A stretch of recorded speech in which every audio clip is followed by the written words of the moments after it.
The storm didn't simply arrive, it descended, swallowing the last traces of daylight as if the mountain itself had exhaled winter. One moment, the sky was only overcast. The next, it cracked open and unleashed a wall of icy rain that hit Emily like a slap. The wind howled in violent gusts, swirling snow and sleet into chaotic spirals that made it nearly impossible to see more than a few feet ahead. Her horse, Aspen, fought against the gale, hooves slipping on the slick ground. Emily clenched the reins with numb fingers, urging him forward. "We just need shelter," she whispered through chattering teeth. "Just a little farther, boy." But she had no idea where farther was. The trail markers she'd been following had been swallowed by sudden snowfall, the world turning white and shapeless in a matter of minutes. What had begun as a simple afternoon ride had spiraled into a fight for survival. The mountains were unforgiving, and tonight they seemed intent on testing every ounce of her will. The cold crawled under her coat, burrowing like a living thing. Her clothes were soaked through, hair plastered to her face, breath fogging the air in erratic bursts. She'd lost feeling in her toes. Her hands weren't far behind. The storm roared around her, drowning out every sound except the occasional groan of a tree bending beneath the weight of ice. Aspen's head lowered, his breaths coming harsh and visible. I know," she murmured, leaning forward to pat his neck just a little longer. Her voice trembled, not from fear, though fear was certainly there, but from exhaustion. She'd been riding blind for more than an hour, her only hope being that she'd stumble upon some form of shelter before either she or her horse collapsed. Then, through the dust of falling snow, something flickered. A light, faint, warm, almost unreal. Emily blinked hard, convinced it was another hallucination, like the ones she'd started seeing when her mind clouded with cold. But no. The light didn't vanish. It wavered in the storm, a flicker of gold against the dark mountainside. A cabin, or at least something with a fire inside. Relief hit her so hard it nearly knocked her breath away. She nudged Aspen toward the glow. The path dipped and curved, the snow swallowing their legs almost to the knees, but the light grew brighter with every step. Her heart pounded, not just from the cold, but from a rising sense of hope. By the time she reached the small wooden structure, her horse was staggering. She slid off, landing shakily on her feet. Her legs felt like they were filled with wet sand. She grabbed the saddle horn for balance before forcing herself toward the porch. The wind slammed into her again, nearly toppling her. Somehow she managed to reach the cabin door, each step a fight against numbness and the storm's relentless fury. She lifted her hand to knock, but her fingers barely obeyed her command. She had to hit the door with the side of her fist just to make a sound. For a moment, there was no response. She feared the cabin was empty, that she'd reached hope only to find it hollow. But then the door swung open, fast. A towering figure filled the doorway, a man, broad-shouldered, wearing a heavy wool shirt and worn leather suspenders, his beard thick and dusted with melting snow. His eyes were sharp, assessing everything in a single sweep. The soaked clothes, the trembling limbs, the pale lips. "What are you doing out here?" he demanded, his voice deep, gravelly, unfiltered. Emily tried to speak, but the words tangled in her cold, numbed mouth. "I got lost, Storm." He stepped closer, blocking the wind with his massive frame. "You're half frozen. I don't want to bother you," she managed. "If you could just let me stay in your barn, please, until morning." The mountain man stared at her, his jaw tightening. He looked like a man who rarely hesitated, but something in her condition made him pause. "You'll freeze in the barn," he said firmly. "It's fine," she insisted, though she swayed on her feet. "Really, I just need a place, out of the wind." His answer came out as a low, steady growl, protective, final. "You're not sleeping in the barn." Emily blinked up at him, dazed, confusion mixing with desperation. Then, "Where?" He stepped aside, opening the door wider.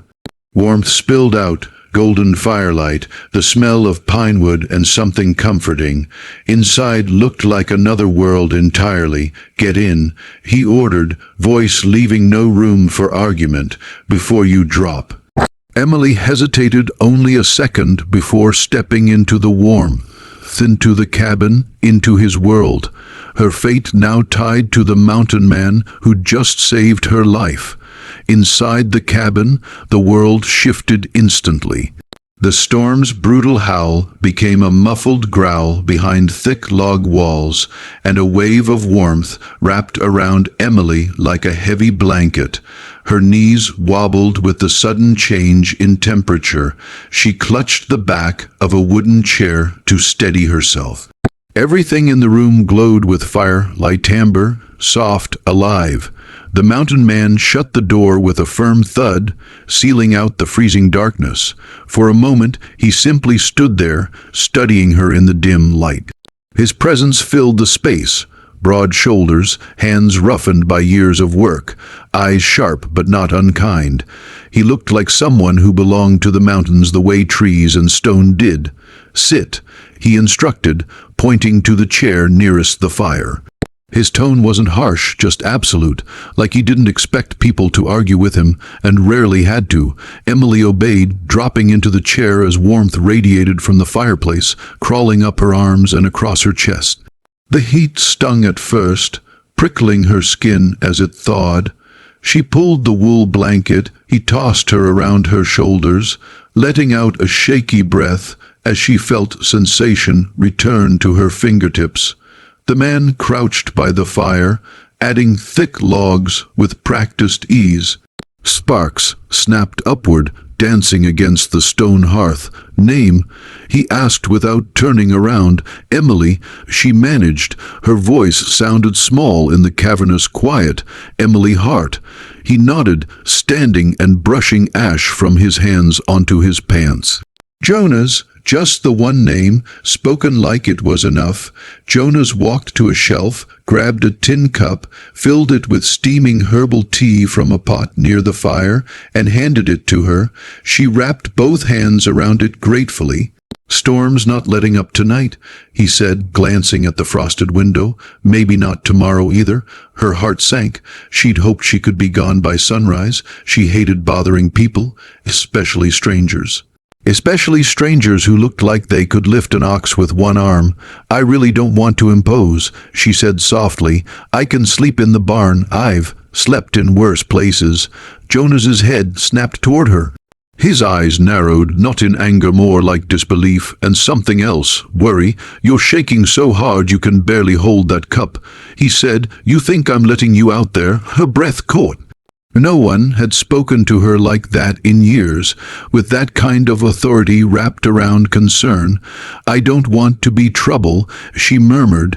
Jonas folded his arms across his chest, his silhouette framed by firelight in a way that made him look even larger. "If you were trouble," he said steadily, "I would have sent you back out into the storm." Emily's eyes widened. He continued, voice gentler this time. "You're cold, you're exhausted, and you're lucky you didn't collapse before you made it here." She looked down at her cup, throat tightening. "I didn't think it would get this bad." The storm came out of nowhere. He grunted in agreement. "Up here, weather changes fast. Mountain doesn't warn you. It just decides." There was a weight in his words, like he'd learned that lesson firsthand. Maybe more than once. Jonas walked to a door in the back of the cabin and pushed it open. Warm lamplight spilled into the main room. "You'll sleep in here," he said. Emily peered inside, a small but cozy bedroom. Wood-paneled walls, a thick quilt stitched in earthy colors spread across the bed, a handmade nightstand, and with a lantern glowing softly. Her breath caught. "Jonas, I can't take your bed." "You're not." She blinked.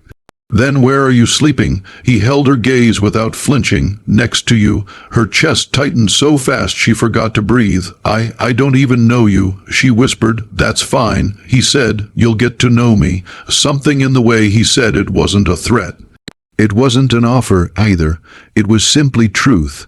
He took a slow step toward her, not invading her space, but close enough that she could see the flecks of gold in his dark eyes. I'm not leaving you alone after what you just came through, he said quietly. And I'm sure as hell not letting you freeze again. Emily swallowed hard. She wasn't afraid, not of him. The storm, the cold, the isolation, those had terrified her, but Jonas felt like something solid, something fierce, something safe. Still, the idea of sharing a bed with a stranger made her pulse stumble. Jonas, he raised a hand slightly, stopping her words. You're exhausted. We'll talk in the morning. Right now you need rest. He didn't touch her. He didn't pressure her. He simply waited, steady and patient, letting her decide. After a long moment, Emily rose from the chair, clutching the blanket tightly. Her legs trembled, but not from cold this time. Jonas stepped aside, letting her pass, and as she walked into the warm cabin bedroom, she felt it, the subtle shift in her fate, the quiet gravity of a mountain man who had already decided he wasn't letting her face the night alone. The storm raged through the night like a living beast trying to claw its way into the cabin. Wind slammed against the wooden walls, rattling the shutters and whistling through the cracks. But inside, everything glowed with the soft pulse of firelight. Emily lay beneath the thick quilt, her body finally thawing, her mind slipping somewhere between exhaustion and disbelief. Jonas lay beside her, not touching, not crowding, just a steady, quiet presence radiating warmth. The bed was big, built for a man his size, and there was more than enough space between them.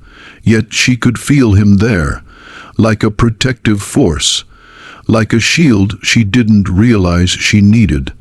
The fire in the other room crackled, casting faint orange shapes across the doorway. She listened to the rhythmic snap of burning wood, the wind screaming outside, the sound of Jonas's calm breathing.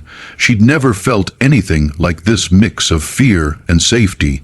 Her body was exhausted, her thoughts were still racing.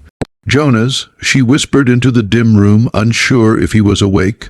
A moment passed, then his voice came low and deep, rumbling from the shadows beside her.